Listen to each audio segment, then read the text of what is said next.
Skavti mamutovega stega iz Kamnika so danes prinesli na glavni trg luč miru iz Betlehema.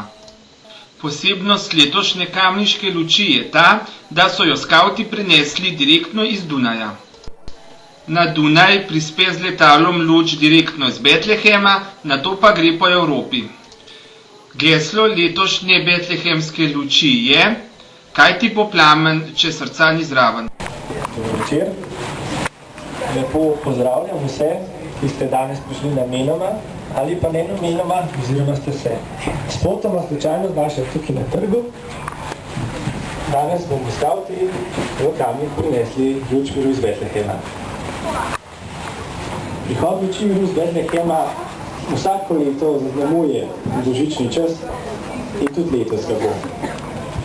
Za nas, kamniške skavte, ki vam vsako leto prinesemo, pa je bila letošnja izkušnja z njenim prihodom še posebej zanimiva.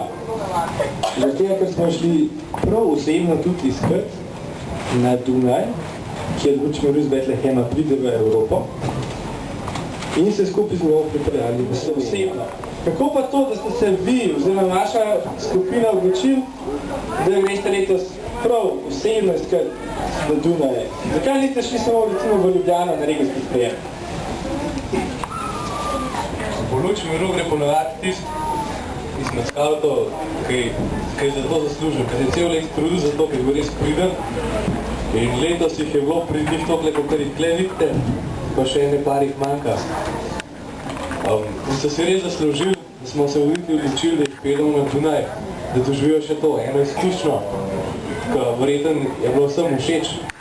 Več vam pa lahko sami povejo. Je bilo razočaranje, ker nas je teh slovencev prišlo in smo na koncu ugotovili, da ne bi šlo samo 20 noter, ampak na koncu nekako nas je šlo malo več.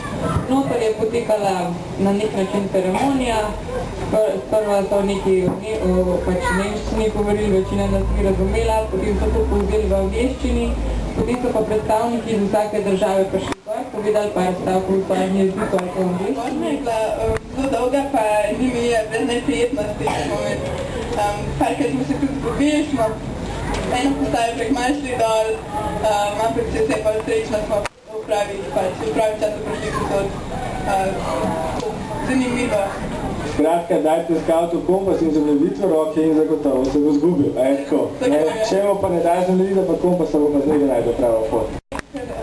So že prej rekli, nismo bili edini skavti na Dunaju.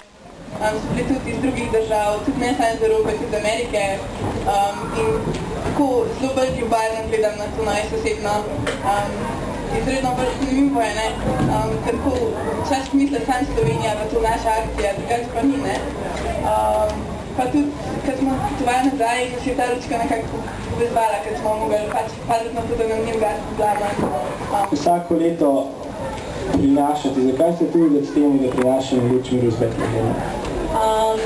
Več ta luč miru pač predstavlja nek mir in potem tudi se človeštvo pač poveže, gremo pač kako želijo ta mir. In potem tudi vsako leto gremo tudi pač po to lučko, zato pač, da bi se lahko ta mir skozi ohranil, da bi ga lahko skozi doživljali. Znate nič novega. Kot vedno, eno svečo in en plamen, enega človeka in en nasmeh. Res nič posebnega. Človek in sveča, kakršnih srečaš na stotine, s plamenom in nasmehom, kot bi lahko imel vsak, pa jo nima. Ta plamen ima posebno moč. Ta plamen je luč od Boga. Zmore, da ti da upanje, moč in pogum. Zmore ti vžgati srce, kot ga je vžgal človeku z nasmehom, a ne, ker ga nosi, ker ti ga daje. Zdaj je res tvoj. Ko te je torej plamen vžgal, ga nesi nekomu. Nekomu, ki mu je ugasnilo srce. Zanj si ga našel, zanj gori v tebi. In ne boj se, če ti po poti ugasne plamen, da ti le ne ugasne srce. Saj, kaj ti bo plamen, če srca ni zdraven? Nato so skavti betlehemsko luč ponesli še v bližnjo frančiškansko cerkev.